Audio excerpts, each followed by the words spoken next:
Alright, so Assalamualaikum and a very good evening.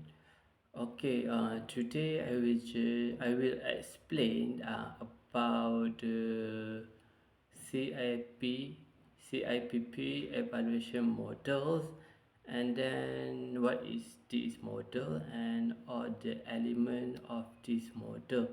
Alright, so if you look at the CIPP evaluation model, it actually consists of C stand for contact, and then I stand for input, and then P stand for process, and the second P was stand for product. And then this model is actually a comprehensive framework that we can use for evaluating program, or we want to evaluate a project, or we want to evaluate system. And this CIPP evaluation model is actually the model that developed by Daniel Staff Beam, and it was focused on continuous improvement and also decision making. Alright, so I will just explain one by one the CIPP model component. Alright, so if we look at this model, we can see that the first element of this model is actually contact evaluations. So this contact evaluation is actually identify the purpose of this contact evaluation is to identify the needs, goal, and also problems with the environment, and also the objective was to help to determine if the program align with the stakeholder need. For example, like assessing community need before design an educational program. So let me just explain to you in detail.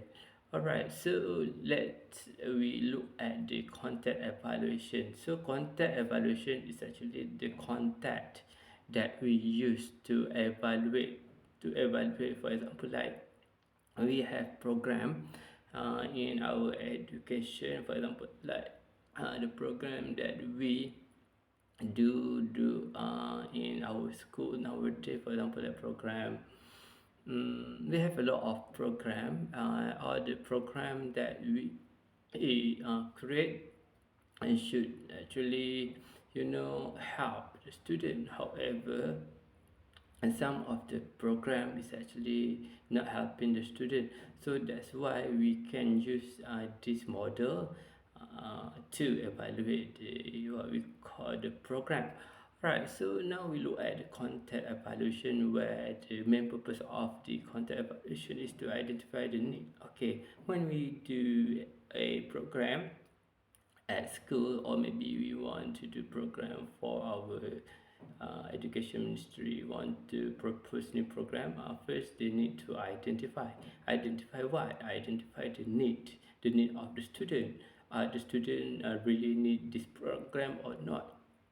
And then the education minister also need to know the goal of the program. The program actually can achieve the goal or not. So the ministry also need to know. And then it's also need to solve the problem. So when we want to run any program in school, so we need to identify these three main things, which is the need of the student, and then is it can achieve the goal or the problem that faced by the student, whether the program can actually help to solve the problem or not. So these are the first thing in the models that the education minister should consider before they run a program, because the element of contact evaluation is very important. If they cannot achieve, if they cannot follow the contact evaluation, they cannot run that program because it will not successful. Alright, so And then this is the first what we call element of CIPP model. Now we have to look at the second element or component, which is the input of evaluation. Alright, so input of evaluation, if we look at here, so the purpose of input evaluation is to examine resources, strategy, and also plan, and then it also determine if the approach is feasible or appropriate to use when we want to run a program. So for your information, when we want to run any program, the education minister should examine the resources, whether they can actually give the resources to the school, or maybe they have money to give to school to run the program, or if they don't have money, they cannot do the program, or they cannot run any program. So if they will actually want to run, for example, like new program, they have to determine the resources, whether they can afford to do it or not. And then at the same time, they also need to have the strategy when they want to run any program or any what we call event or somewhat. They need to have the strategy, and also at the same time not to forget that they also need to have plan. So all these three things actually is very important if they want to run a program. If they don't have the resources, strategy, and plan, they cannot run that program. And then when they want to actually, run that program, they also need to consider the approach that they can actually use in delivering the program. Somehow, if they don't have any approaches, or maybe they don't have any method to do that program, then they cannot actually run that program smoothly. So here we have the example: evaluate curriculum material and also teacher qualification before implementing a new teaching method. Alright, so this is just example. Let's say if they want to run the new what we call curriculum material, they need to actually have the resources, whether the resources come from the other country, or maybe they have their own resources that actually can help them to run that program. And then if they don't have the resources, they cannot have the strategy, because no resource, no strategy, and no plan, so they cannot run that what we call program. And then for example, like they want to provide the teacher with the new material, new curriculum material, and then if they can actually provide the material, however the teacher don't have the qualification to to use that particular curriculum material, then it also can be a very barrier, or what we call very big problem when the teacher want to implement that curriculum material. If they don't have the qualification, they don't have skill, and then don't have knowledge about the curriculum material. So that's why I say here, when the education minister want to implement any what we call curriculum material, for example, they need to have the resources, strategy, and also plan. If not, they cannot do the what we call program. Okay, now we move on to process.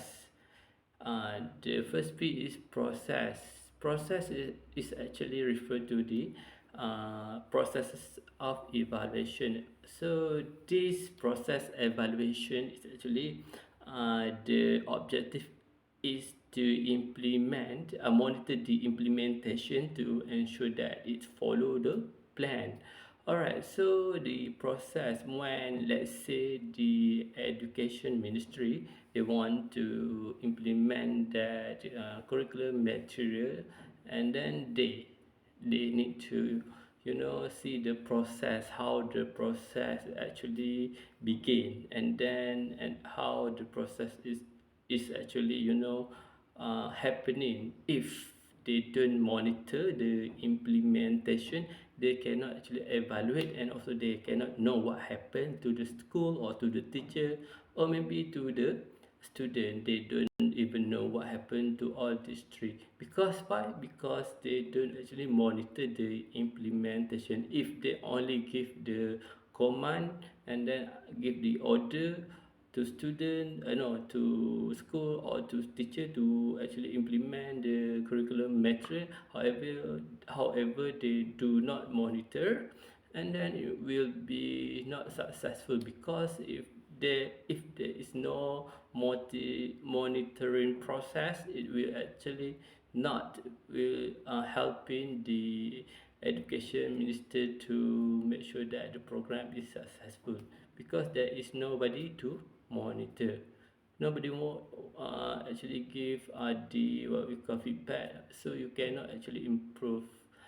And then by monitoring this process, you can identify the strength, the weaknesses, and also the area that you need to improve. So for example, like you are observe classroom in instruction to see if the teacher follow the new curriculum or not.